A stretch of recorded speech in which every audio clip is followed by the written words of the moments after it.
трите наречници што го нарекоа детето од сиромајо да му ја јади стоката на богатио.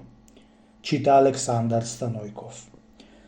Немајќи куќа еден сиромав човек кај да живеит, си отишол во една планина покрај еден друм и си направи убаа колиба, да си се курдисал со жената и децата таму да си живее.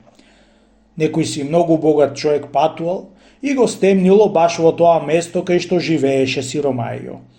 Одејќи уплашен богатиот попат, чунќи имал полни дисаѓите пари, видел во колибата од сиромајо огон кај гори и се пресапил да се врати таму, да преноќива ако е кабил. Се вратил прво да види што луѓе сет, да ако му вати око да лежи, ако не, па да патува. Страв нестрав нема вајде која се нашол во таа планина. Едно се приближил до колибата и кога гледа, маж и жена со 3-4 деца си се греат околу окнот. Шуќур, си рекол богатиот, овие биле рисјани, тамам као што сакам. Добро вечер, пријателе, му рекол. Дал ти Господ добро, пријателе, му рекол сиромајо. Ако е кабил, ај приберете ме вечерва да преноќавам, чунќи ме стемни. Повели, пријателе, преноќај да преноќаваме. Туку леп не ми се згоди за да ти дајме, а колку за лежење место имаме. Леп ви неќум, пријателе, чунќи јас имам, му рекол.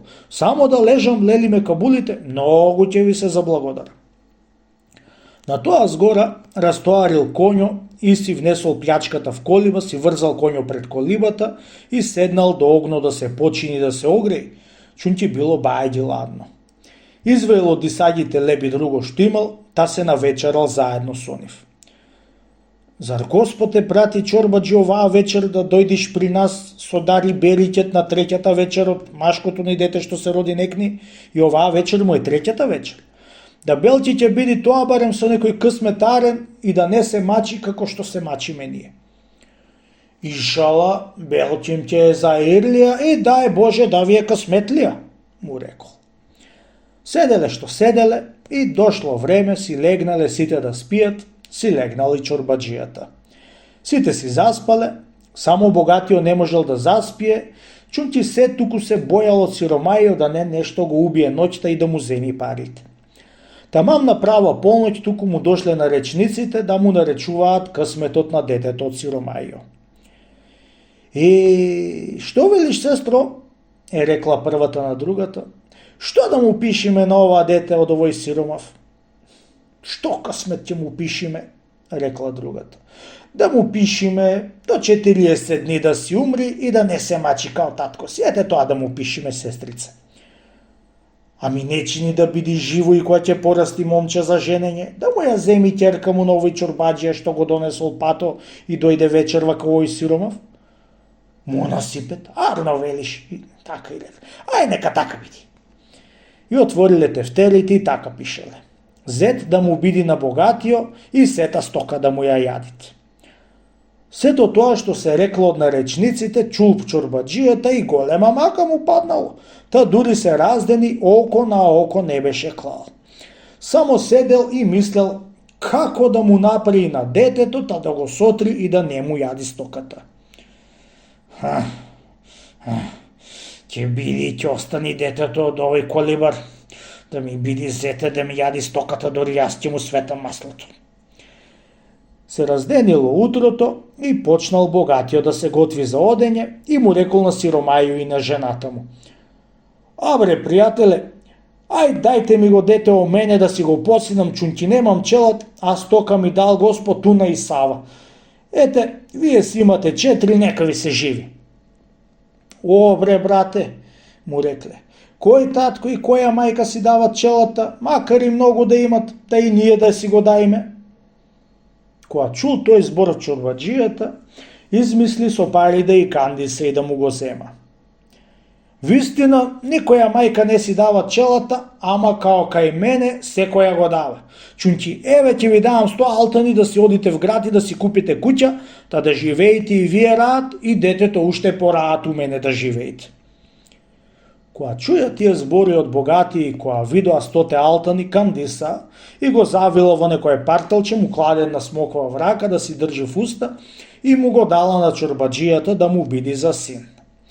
Си јавнал коња чорбаджијата и си го зел в раце детето, да си го испреил патом, мислејќи си како да го сотри сирото дете. Да го удри од некој камен, да го отепа, некако како да му било грев. Да го остаи живо на пато, па му било мак, да не помини некој човек и го најди, да го земи и живо остани. Одејќи и мислејќи си така, видел едно дупчиште над пато и отишол тамо да го пуштил детето во дупчиштето да си умри само и да не го види човекта да го земи. Таа дупка била мечкина дупка и имало 2 мечиња мали што и родила некоја мечка. Кога го пуштил лошиот богат детето во мечкината дупка, се оттркалило дури кај мечињата. Плачејќи детето се учудиле мечињата и ватиле да си играат со него. Едното кошни го кај другото, другото кај другото и на истиот час втасала мечката од пасењата, го нашла детето кај плачи. И се нажалило и го надојала, та го успала. Кога сака Господ сполај му, ете као му даде една мисла на мечката да не го јади и да го дои. Со денеска, со утре, го доила и го пораснала. Почнало и тоа да излегува со мечката и мечињата по надвор да си бараат јадење. Јаболка, киселачки, дренки и друзи работи што имало во планината.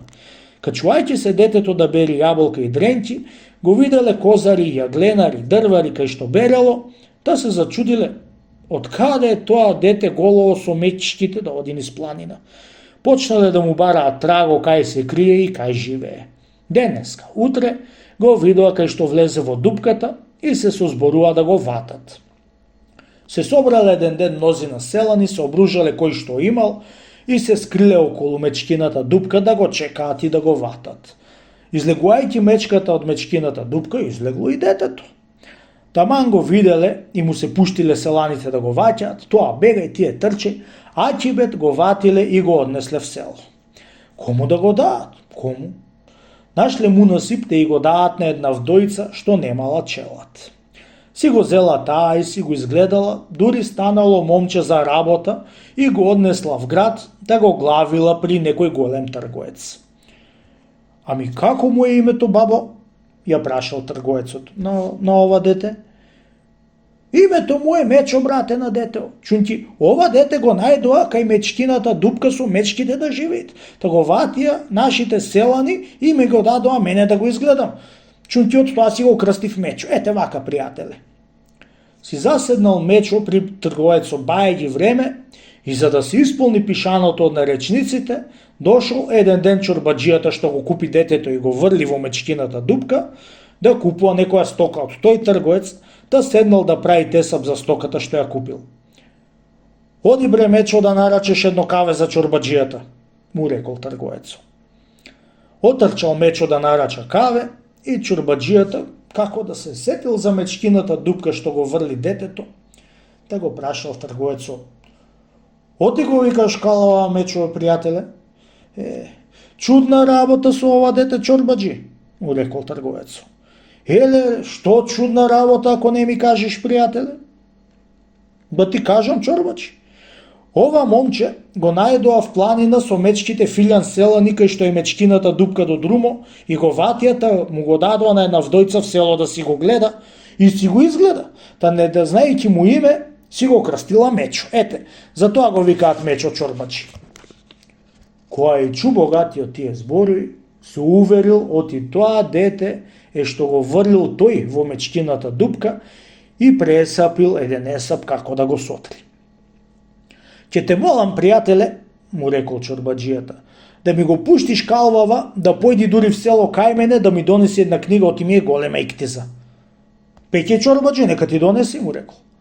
Седнал чорбаджијата на една страна и пишал книгата, му ја дал на Меча да му ја однеси дома. Ја зел Мечо книгата и му ја однесол дома. За късметот на Меча не била туа чорбаджицата, ами ќерка му била туа и му ја дало книгата. Кога ја отворила да ја пеет, што да пеет? Му пишуел на жената си да го убиет детето или да го отрует, оти му сторило голема пакост, што треба од корен да се запустит.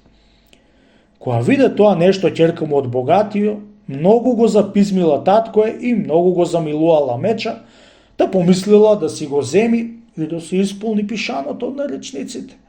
Зела една книга и ја пишала инаку. Слушај, вамо домаќинко, ова момче што ти го праќам, најарно момче и најумно, заради тоа ќе направиш една убава куќа надпорта, та да го венчаш за ќерка ми час побрго, оти така било од Бога здано, да погодим едно вакво момче што го нема во 9 градови. Ја залепила книгата со црвен восок и, не би час, дошла чорбаджицата, та и ја дало момчето. Која ја пеала, голема радост сторила дека го видела момчето на нога, лично и прилично. На часо беше викнала мајстори, пазарила куќата да направат и си го венчала со ќерка си меча. По 3-4 месеци чорбаджијата си ошол да праша како го супре и меча. Кога се приближил близу до куќа, гледат на ови куќи над порта. Бре, Анасан, си рекол, да не се моите куќи овие, што вака на ови куќи гледам? Кога се приближил до порта, гледат, тие се. И влегол внатре и го пречекала жена му. Мори, што вака домаќинко, ја рекол, што тебдил нешто гледам куќиве? Спроти као што ми кажа домаќине, ти во книгата што ми го прати момчето, така и јас направив. Куќи направив и ќерка ми ја венчав. Кога чу тоа нешто чорбаджијата, на големо чудо беше станал. Анасан, ја му идам на ако на ова куќе ја чаре не бидо. Сега ќе види тоа копиле од мечка издоено, како ќе го гостам јас. Така си мислел поганиот чорбаджија во себе си и скројал еден маривет како да го сотрит, а од друга страна се покажал ѓоа. Тој така е пишел и е повалил оти арно сторила. Те задавам, ри домаќинче, те задавам, е рекол. Јас знам што правам, само нека ја ирлија и друго ништо. Си влегол дома и излегол Мечо, син му, ќерка му да го пречекаат. Сите за рака го вати и здраво живо сторија. На Меча му чести ѓоа го милуваат, така и на ќерка му. Утрото, уште од ноќ, отишол чорбаджијата кај овците и бравите да ја види на бачило и да му го ископа гробо на Меча, без да го знае жената му што ќе му прави на Меча. Одејќи на бачило, го натарал овчаро да ископа еден гроб околу бачилото и му рекол: слушај, ваму овчарко, јас нешто што сакам да ми свршиш една работа, да после јас нема да те извам од мојава рака дури си жив. Еве што сакам да ми свршиш.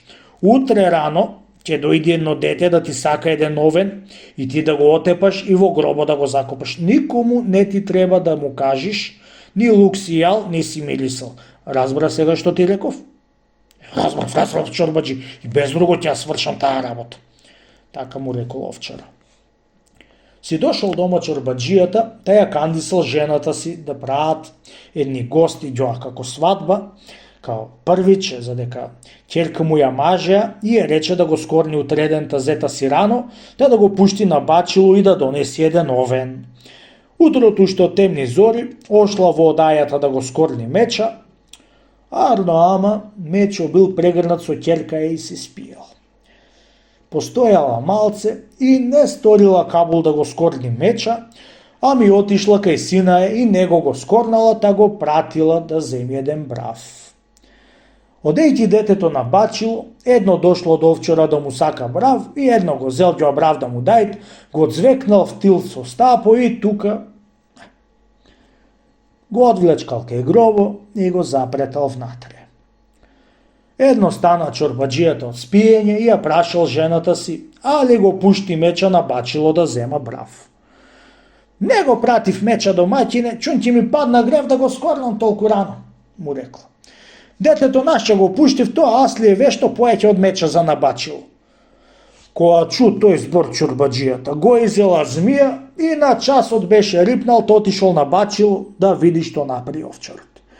Што стори бре овчаре, дојде моето дете? Дојде и го свршив чорбаджи.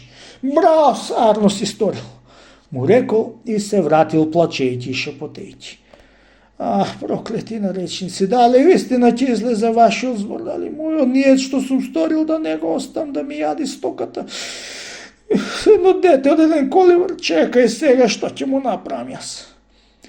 На тоа згора нашол некој катил и го пазарил за не знам колку гроши да го отепа меча врвејќи на Филјан место, на Филјан село.